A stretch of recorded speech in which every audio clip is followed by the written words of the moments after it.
Yun! Hello mga memsh and welcome once again to Chatty Portal. So for today guys, we are going to talk about the benefits of using a jade roller and how to properly use it. Hi everyone! Welcome to Chatty Portal! Chatty Portal!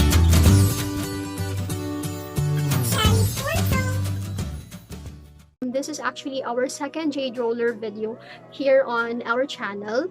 Now, if you haven't watched my previous unboxing and how to tell if a jade roller is fake or real video, you can check the link down below or di kaya yung end screen before matapos ang video na to. Kasi madaling araw na ngayon guys, so medyo pabulong na siguro yung pagsasalita ko dapat. So tonight, I'll be sharing with you the 7 noted benefits of using a jade roller.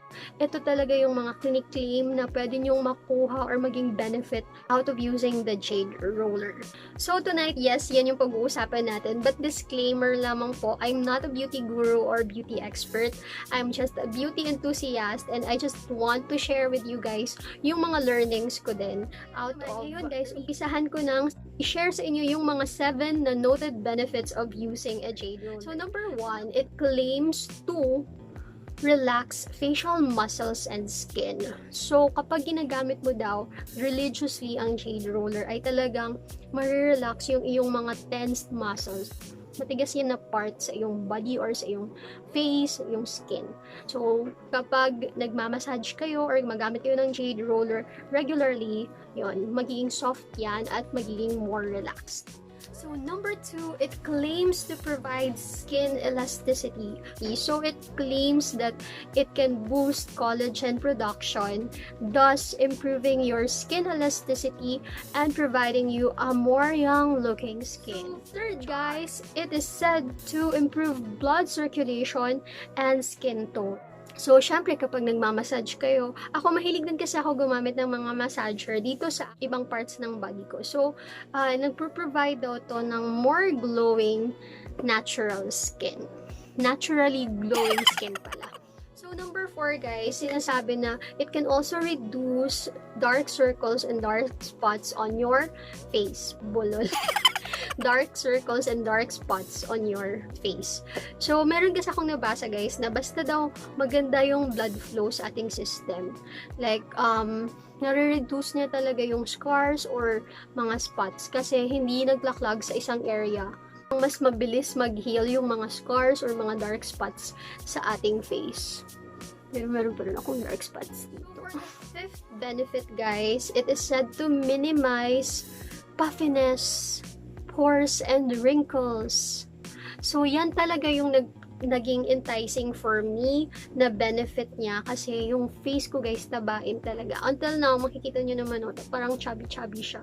Pero alam nyo, 1 week straight ko nang nagagamit si jade roller and I think talagang nakatulong siya mag-depuff ng face. So, I use it twice daily after taking a bath. Tsaka, kagaya ngayon, bago ako matulog, gagamitan natin siya maya-maya. For the 6th benefit, guys, it is believed to eliminate toxins through lymphatic drainage. So, paano po yung lymphatic drainage? We actually have lymph nodes sa ating mga parts ng body.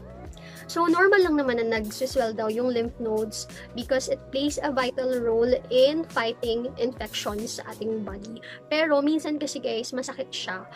So, kung may lymph nodes kayo, lalo na dito sa may neck na part, imamassage nyo lang siya and then it will give you an instant relief. Last but not the least, guys, yung 7th benefit niya, it helps skincare products penetrate better. So, yung mga creams, oils, serums, nakakatulong yung jade roller na mas ma-penetrate siya or ma-absorb siya agad ng face natin. So, ito naman talaga yung isa sa mga nag-entice sa akin na bumili ng jade roller kasi nga gusto ko nang magbalik loob sa proper skincare, maging consistent na, and then yun, pero natagalan. Ngayon lang ako actually parang consistent sa skincare ko.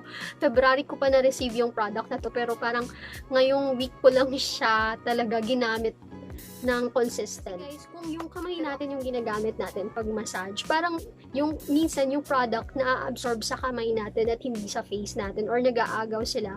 So at least kapag jade roller yung ginamit mo, hindi naman siya na-absorb ng stone, naglag-glide lang siya. So talaga yung product ay sa yung face talaga pumupunta.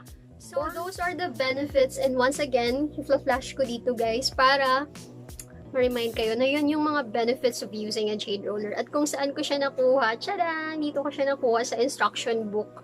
Ito yung kasama dun sa pag-order ko ng jade roller. And again, kung hindi nyo pa napanood yung video ko, click the link down below, or di kaya yung end screen, or di kaya mag-browse kayo dito sa Chatty Portal para makita nyo yung video na yun. So, ito guys yung instruction book. Ito yung massage guide niya. Makapagsimula na tayo sa paggamit guys, papakita ko sa inyo. Dito po nakalagay yung jade roller ko at nilalagay ko siya sa loob ng ref. So ayan, meron siyang pouch. And then dito naman yung aking sleeping mask. Sleeping gel mask yan, yung eye white. Ito talaga yung favorite ko sa sleeping gel mask. Tapos, eto na guys yung jade roller natin. And meron tong kasamang cloth. Kaya, before natin siyang gamitin, pwede natin siyang i-wipe. So, wipe mo muna siya. And syempre, tapos na akong maghilamos at mag-toner, guys. Wow, nag-toner talaga ako. Para sa video na to, guys, nag-toner natin. And first, mag-apply muna tayo nitong eye wipe. Ang bilis mo mag-apply. Spread lang. Spread lang natin, guys. Siyempre pati dito sa neck. Ayan.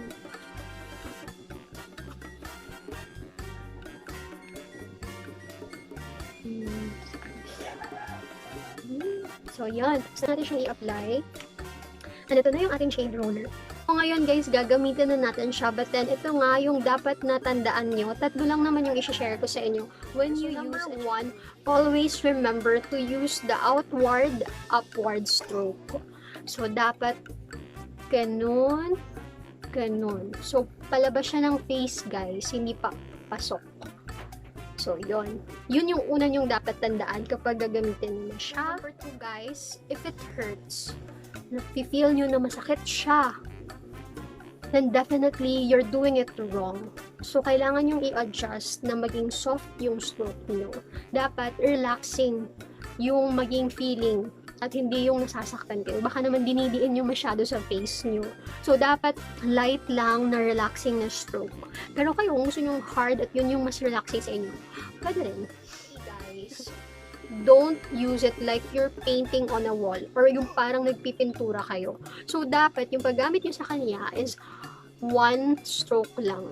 Kung pataas, pataas lang. Hindi yung ganon. Hindi dapat ganun guys. Dapat kung pataas, isa lang. Then, babalik lang kayo sa baba para itaas siya ulit.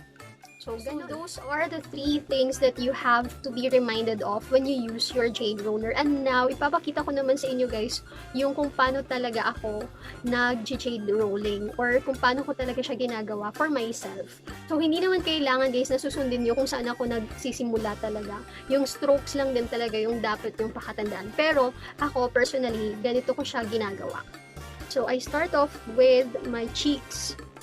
Nilalagay ko siya dito and then outward motion or outward stroke pababa.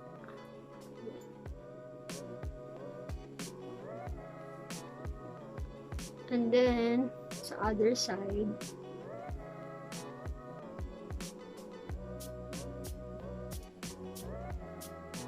pwede rin siyang vertical. Ganyan.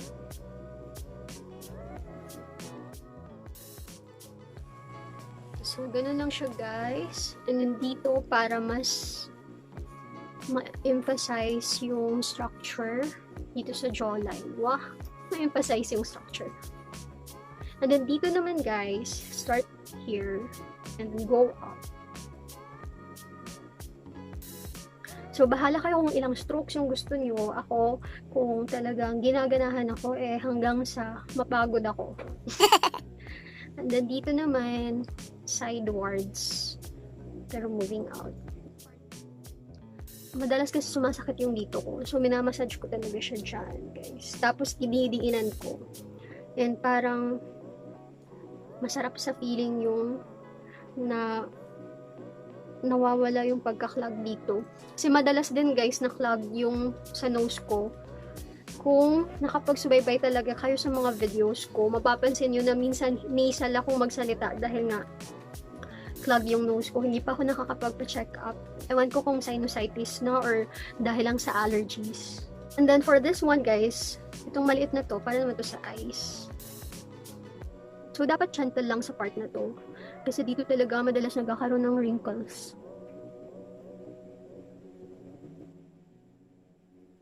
Tapos ipikit mo yung mata mo, yan. And then dito naman, guys, para sa double chin yun. Double chin ako. Alam niyo, napansin ko talagang nag-improve na sana mawala mo yung double chin ko. Kasi before talagang grabe siya sa double chin. So, dito ganyan ko siya i-apply. And then,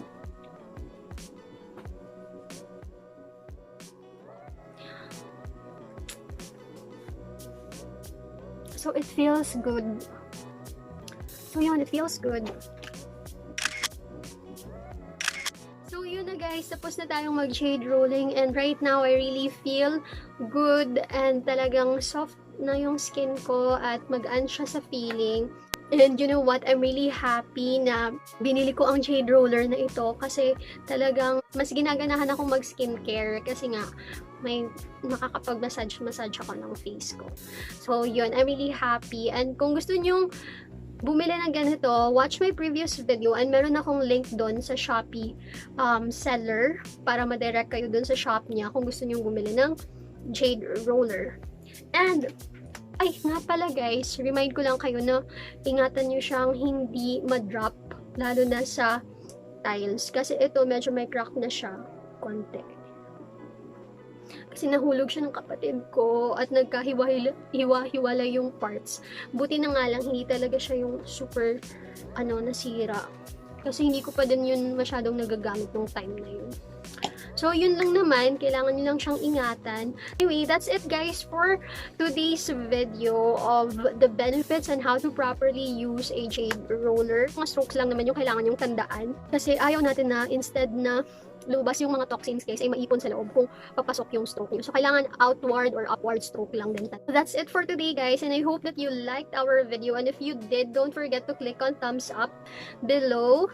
And if you haven't subscribed yet, don't hesitate to click on the subscribe button at pakiclick na rin po yung notification bell para updated kayo sa future uploads ko. And if you have any other questions, you can also leave a comment down below. And thank you so much for watching this video.